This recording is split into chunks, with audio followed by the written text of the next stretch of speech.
गृह मंत्री अमित शाह ने मिशन कर्नाटक के दौरान कांग्रेस समेत कई पार्टियों को आड़े हाथ लिया और परिवारवाद को लेकर जमकर निशाना साधा।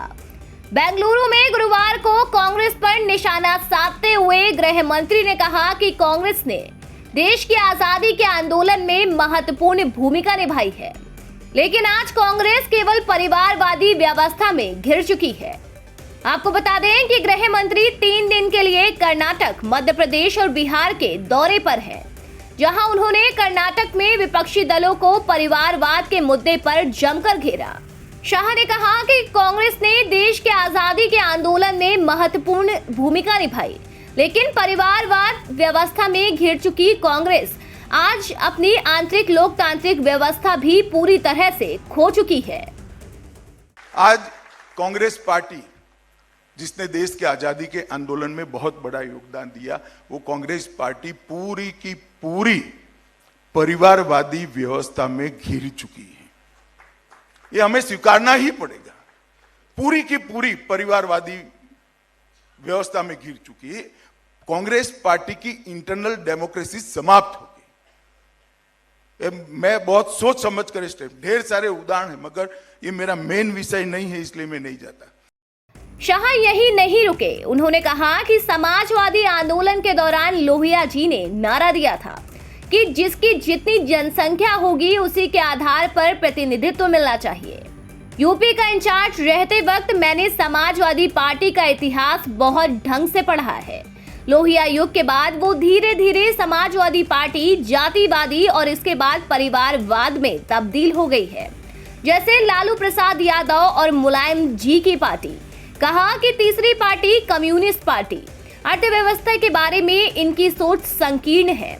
इस दौरान उन्होंने बीजेपी पर भी बात की और कहा कि पहले जनसंघ पार्टी और फिर जनता और अब भारतीय जनता पार्टी।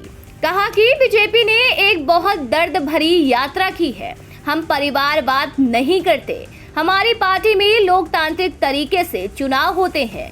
अध्यक्ष के पिता कभी अध्यक्ष नहीं होते। जो अच्छा काम करता है वही अध्यक्ष चुना जाता है। समाजवादी आंदोलन को भी जब लोहिया जी ने नारा दिया कि जनता की जितनी संख्या होगी इसके आधार पर, बाहुल्यता के आधार पर प्रतिनिधित्व मिलना चाहिए, रिप्रेजेंटेशन पॉपुलेशन के आधार पर मिलना चाहिए। नया कंसेप्ट सोशलिस्टों ने लाया, समाजवादियों ने लाया।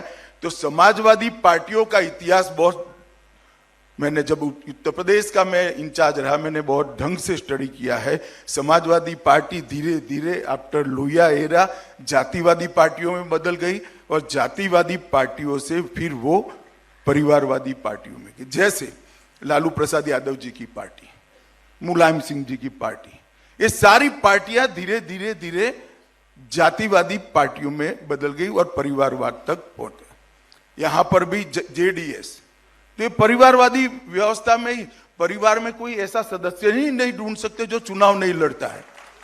सबके लिए कॉमन काम है चुनाव लड़ना और कर्नाटक का नेतृत्व करना। मुझे तो आश्चर्य होता है, घर कौन चलाता है?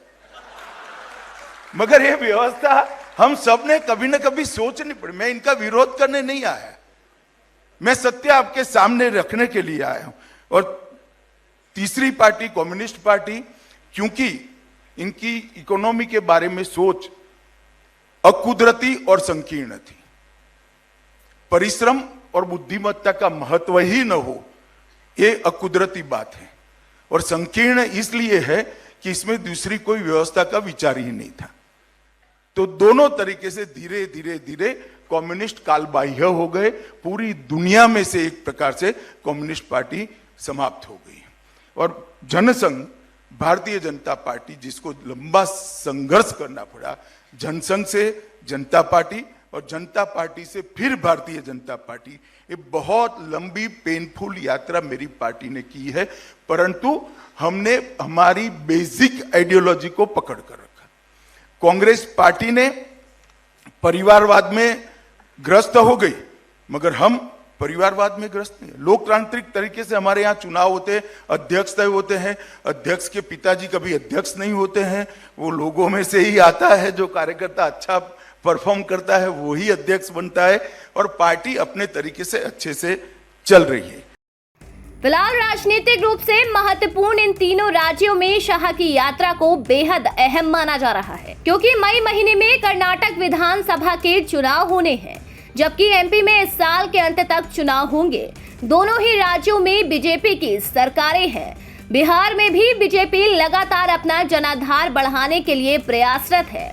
फिलहाल आने वाले दिनों में क्या कुछ होता है ये तो वक्त बताएगा, लेकिन इस खबर के बारे में आपका क्या कहना है हमें कमेंट बॉक्स में जरूर बताएं। साथ ही ऐसी ही खबरें देखने के लिए चैनल को सब्सक्राइब करें और बेल आइकन दबाना बिल्कुल न भूलें।